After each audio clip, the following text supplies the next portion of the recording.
What's good, y'all? My bad. I was sweeping the Phoenix Suns out of my room because the Oklahoma City Thunder went ahead and advanced, sweeping the Phoenix Suns in the first round to advance to the Western Conference semifinals, where they will face off against the Los Angeles Lakers, who themselves had an upset against the Houston Rockets and KD, even though KD didn't play most of that series. The Lakers went ahead and took out the Rockets, and now we advanced. We got our matchup, and now let's get all right into it in this special edition, this playoff edition, part 2 of Thunder Banter. What is good and what is up, y'all? It's your boy here, Jay, back and better than ever with another episode of Thunder Banter. The Thunder advanced to the Western Conference semifinals in a sweep of the Phoenix Suns. Dylan Brooks and Devin Booker and company now turn around and face the 41-year-old Father Time Can't Beat Me LeBron James and the Los Angeles Lakers, who just got AR-15 back. No Luka still, but it's still a team to be reckoned with as they went ahead and upset the Houston Rockets and KD. Now, KD obviously wasn't in the series for most of that series, but at the end of the day, the Lakers went ahead and upset the Rockets, and it was obviously impressive considering the fact that Luka and AR were missing for most, if not the entire series, besides AR, because of the fact that he came back those last 2 days to knock some rust off. At the end of the day, the Lakers went ahead and got the job done. A lot of people didn't think that the Lakers would go ahead and get the job done, considering the fact that the Rockets were just coming off a season last year where they were the number 2 seed. They were in contention to be, right there in terms of, Western Conference battles with the Oklahoma City Thunder. And it just hasn't panned out, especially since the trade from KD going over to Houston this past season. And coming into this playoffs, you expected a little more from him, but it just, I don't know if it was a mixture of injuries or just him being unmotivated to want to play for that Rockets team, but they looked worse than they did last year. And obviously, they were a better team last year, I think, because of the cohesiveness. That's just what happens when you put a I get it. He's a bona fide superstar, one of the greatest scorers you ever to live. But this has always been my gripe about KD and superstars of that matter, is they're gonna drop themselves into teams, and it's gonna mess up the chemistry. And a lot of people know this, but for the average fan, they don't know that, right? They just think that, oh, well, I'm gonna get KD and this team's gonna be good. It's not 2K, right? It's not like that. And so you drop KD into that Rockets team that had a ton of chemistry last year, that was the number 2 seed in this and this and this and that. Well, you remove a bunch of assets, you get KD, and now if he's not on the court, it's like, well, you're obviously vulnerable at this point. And that's exactly what the Rockets were. They were vulnerable. They didn't have a point guard the entire year. Fred VanVleet was hurt also. Tari Eason and Oscar Thompson were carrying the entire team. And yes, Sengun, obviously, but I don't want to talk about Sengun. But yeah, they were carrying the entire team. And Reed Shepard, if you want to, yes, statistics didn't show, but he was the only one really kind of trying to make stuff happen. Yeah, he was missing shots, but nobody else was making shots. So, I don't know. It was just tough to watch for the Rockets in that estimation, but I'm not too mad about it. I'm not too sad about it because I'm an Oklahoma City Thunder fan. But the Lakers went ahead and beat the Rockets to advance to face the Oklahoma City Thunder. And now this Lakers team is actually pretty good, guys. I know that we went ahead and went 4-0 against them in the regular season this year. And yes, that's great, but there's bunch of nuances between the fact that it was a regular season and there was a bunch of injuries. People were coming off rest days and this and that. Luka didn't then got hurt in one of those games. Just a lot of variables. So now going into the playoffs is a different monster. And yes, Luka is not going to be with the team, but this team has been playing very, very good basketball as of late, especially in hostile environments. Considering that the fact that they were in Houston, you saw what LeBron James did in Game 2.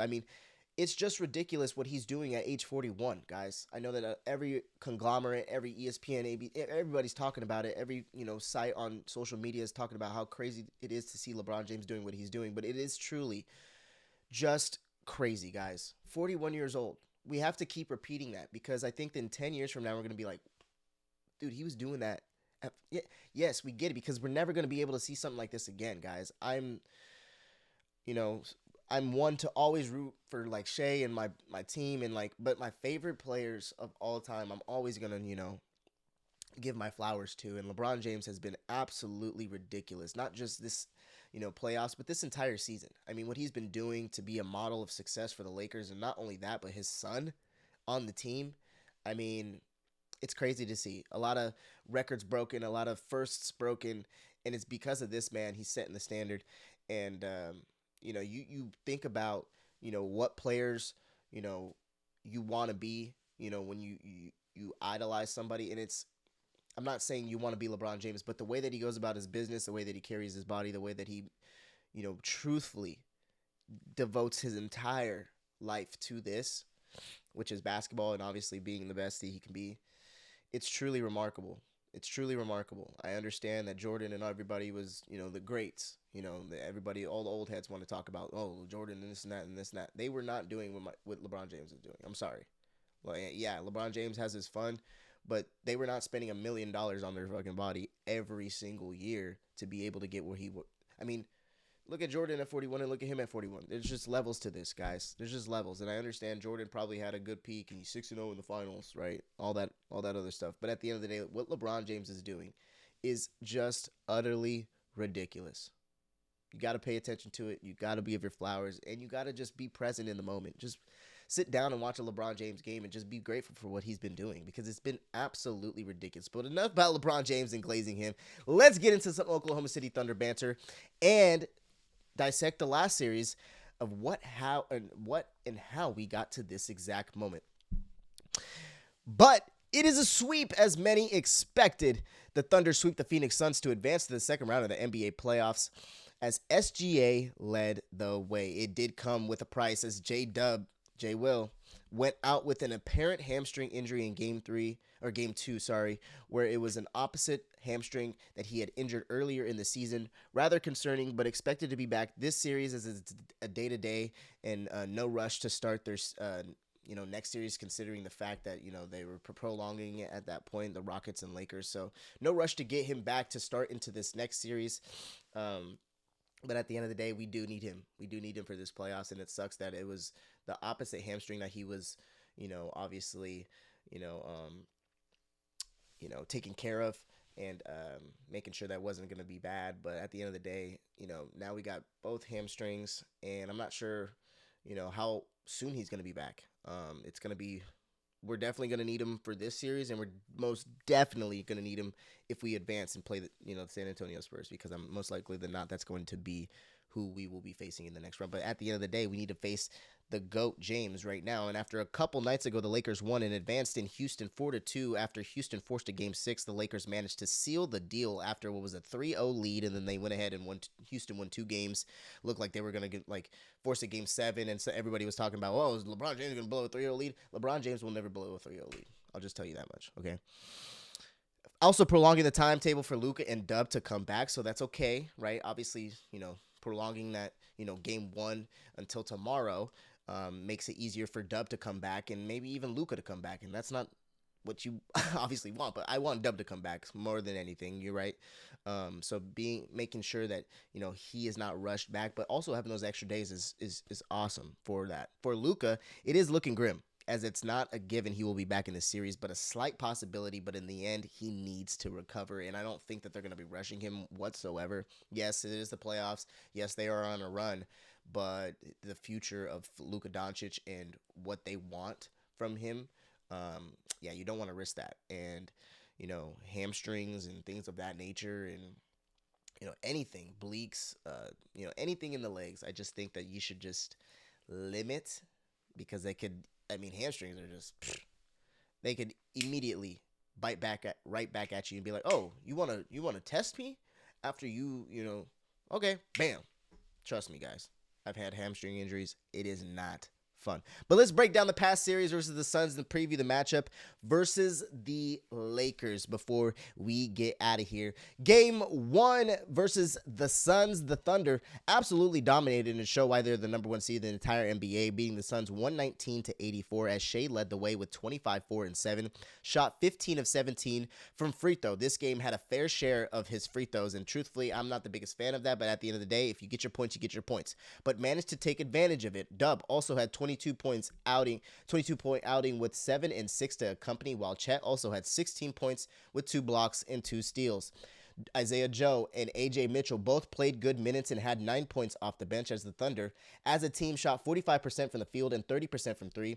We also out-rebounded the Suns by 9 and managed to finish the game with 13 steals, as the Suns had 17 turnovers in game one. We had all our players in positive plus or minus, and we'll get a good feel for the playoffs in game one. Now, in game two was a little bit of the same. The game one where the Thunder handled the Suns' game plan well and escaped OKC with a 2-0 lead in 120-107 victory in game two, although getting out-rebounded the Suns shooting well, 46% from the field. The Thunder forced 21 Sun turnovers and had 14 steals, Caruso leading the way with 3. Shea exploded with 37 points, 5 and 9 also to the game with shooting 13 of 25 in the game, as the Thunder shot 47% from the field and not well from 3.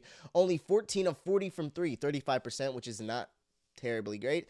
Story of the game 2, though, was the injury to J-Dub, as he went down in the late third quarter with his new grade 1 left hamstring strain, which sucks because, like I had mentioned, he was out most of the season because of the right hamstring strain. It sucks. We need J-Dub. We don't necessarily need him to rush back this series, but next series, extremely vital, extremely, extremely, extremely vital. Now, if this game or if this series goes 7 games, I'm thinking that we were most likely going to need Dub, because this is no rollover of a team. They've been playing great basketball, and they had a really good stretch. I'm talking about the Lakers. They had a really good stretch of wins at the end of the season. So this team is no slouch. I understand that we went 4-0, and our point differential between, the wins against them is very large, but that doesn't mean anything to me because this is playoff basketball, guys. But we do need Dub back, and we need him back fast. Now, without Dub, again, the Thunder managed to get away with the majority of the season, and AJ Mitchell filled in really well in his absence for Dub.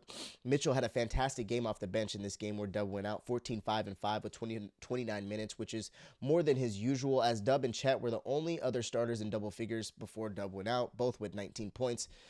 Again, all starters with positive plus or minus, and seeing that just means good basketball is being played and not forcing the issue. If we see good plus or minuses, obviously that doesn't mean anything. It's stats. It's, box score watching, right? But it's good to see that players aren't making stupid decisions and making themselves not valuable while on the court. Can't forget about Hart having 10 boards as well with 9 points, just doing what he does best, as the Thunder now headed to Phoenix to round out the series. Now on to game 4. To avoid the sweep, the Phoenix Suns were trying to get 1 W out of this series, but couldn't do so, as in game 4, the Thunder looked to capitalize on the series with a sweep, and so they did, winning the Phoenix and completed it with a 131-122 win. 4 of the 5 starters were in double figures, with Shea, of course, leading the way with 31, 2, and 8. Chet had 24, 12, and 3.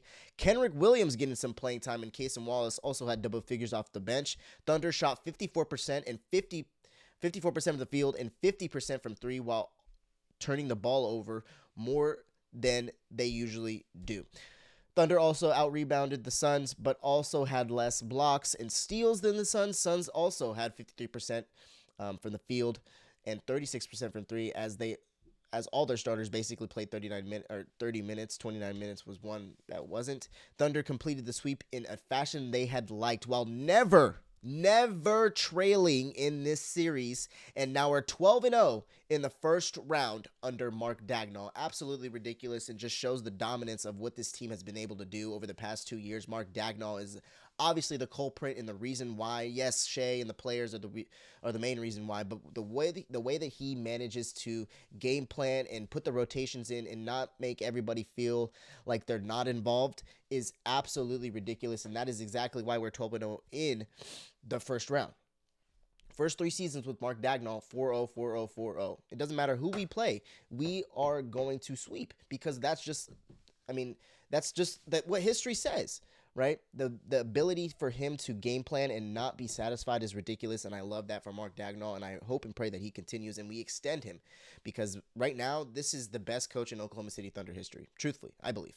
I mean, obviously, yes, because he won the title, but the way that he has his ability to continue to adjust, continue to, make game plans oriented around what is needed to be done instead of just going off of your guns and sticking to your guns and going off of what you think is right.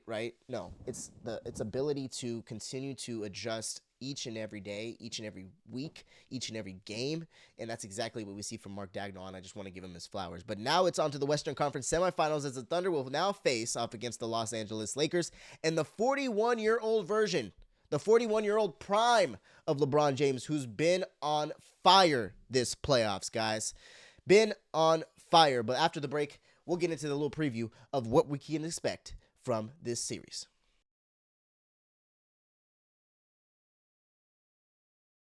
Welcome back from the break. Man, I do a lot of these podcasts, and I don't really realize that I haven't been doing a lot of breaks recently, and it's good. So, I mean, haven't done a break in a while, but back from the break, and I think that's good. We're going to continue to do those because I don't know why I stopped doing those in my past podcasts. But anyways, let's get into a preview of what we should expect in this Western Conference semifinals matchup between the Oklahoma City Thunder and the Los Angeles Lakers. Just a quick preview before we round out this episode, guys, and obviously, like I said, get your popcorn ready, get your feet kicked up, because this is going to be a good series, guys. It's not going to be sweep. It's not going to be sweep. I understand, that's what I want, but at the end of the day, it's not going to happen. Especially against LeBron James. So at the end of the day, the Lakers look good. Not just LeBron, as the Lakers took out the Rockets in 6 games. Could have been 5 games, but either way, the Lakers are no easy task. Now, are they favored? No. But the Lakers pose a threat if they can shoot the way that they did last series and better. Than last series as well, since this defense is better. Lakers did get Reeves back for the last 2 games of the Rockets series, so it should be interesting to since he was knocked some rust off since his oblique injury, but Luka is still out and questionable to return this series or this season.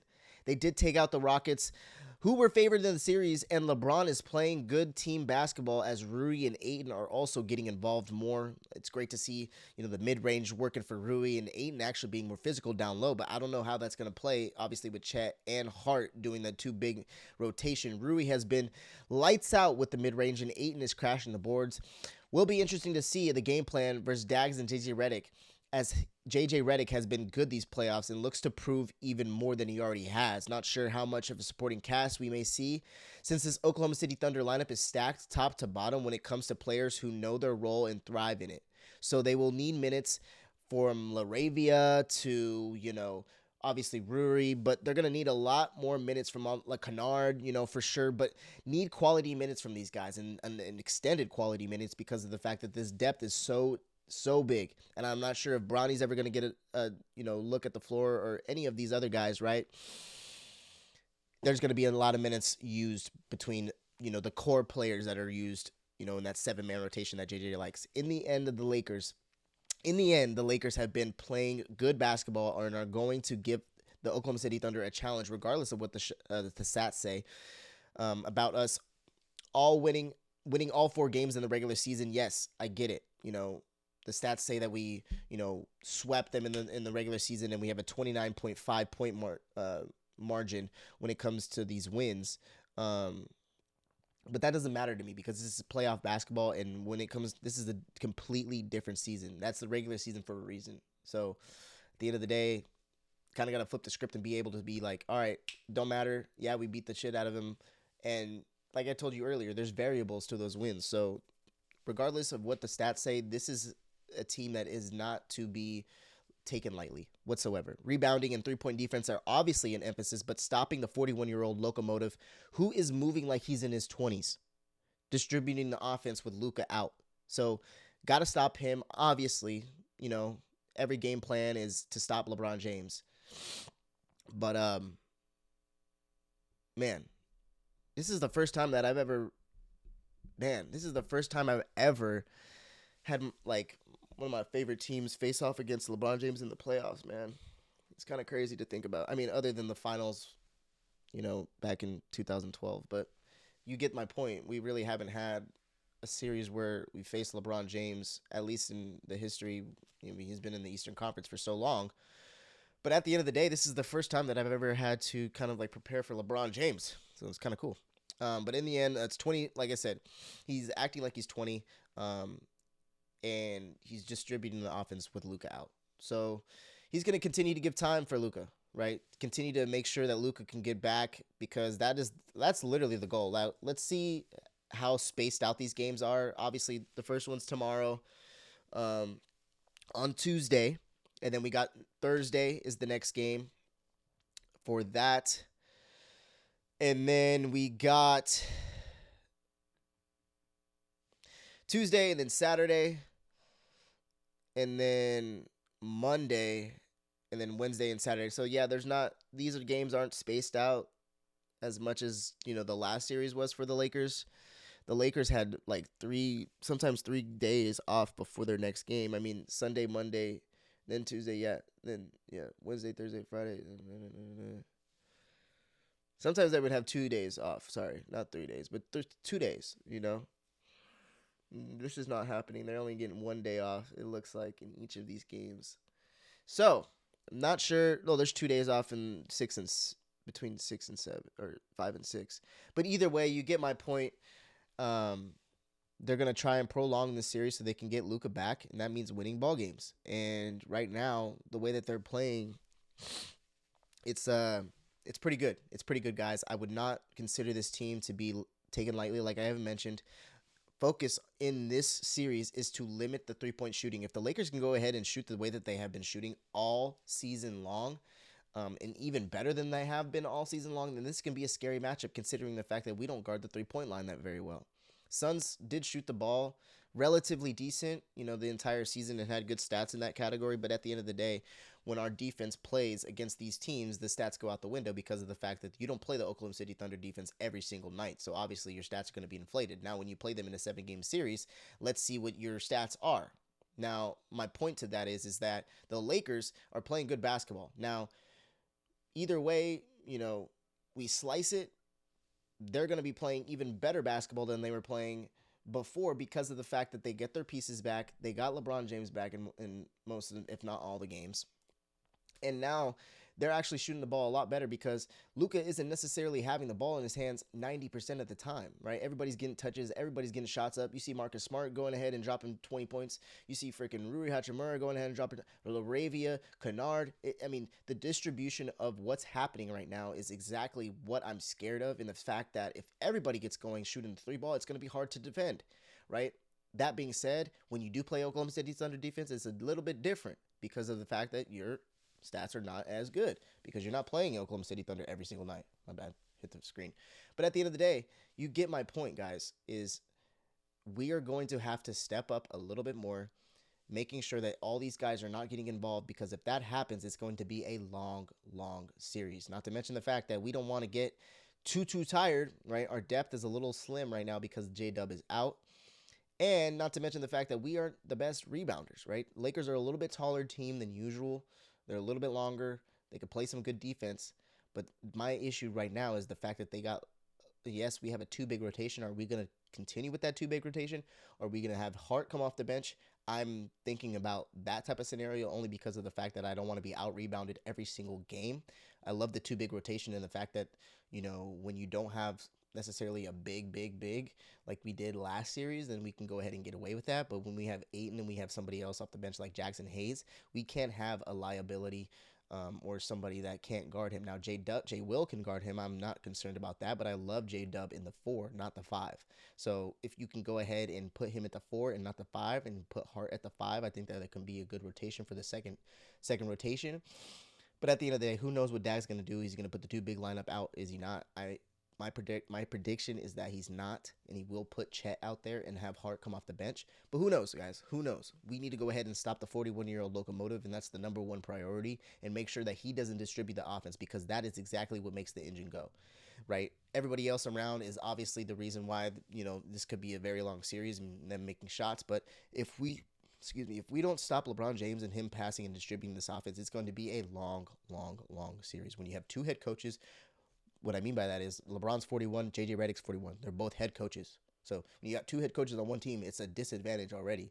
So they got 2 game plans going on pretty much at the same time. At the end of the day, it's going to be a challenge. I don't think this is going to be a rollover series. I definitely think that this is going to go 5 to 6 games, and maybe 7 games. I really don't hope it goes 7 games, but who knows?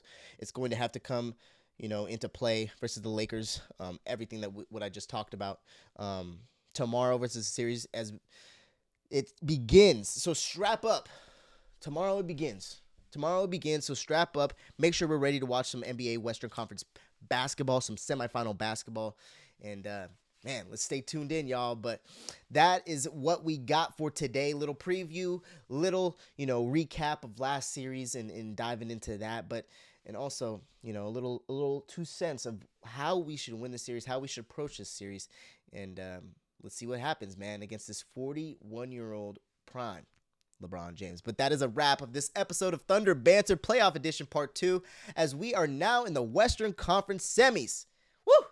I'll see you guys mid-series, and make sure I'll round back mid-series because I didn't last series, and I said I was going to recap at the end of the series, which I did. You know, I didn't want to go in mid-series. Obviously, we swept, so it wasn't necessary to go ahead and make a video mid-series, but I will round back and make a video mid-series because I know the series is going to be a little bit longer, but with some more analysis and some more Thunder banter. Let's go, Loud City. Let's go. We out.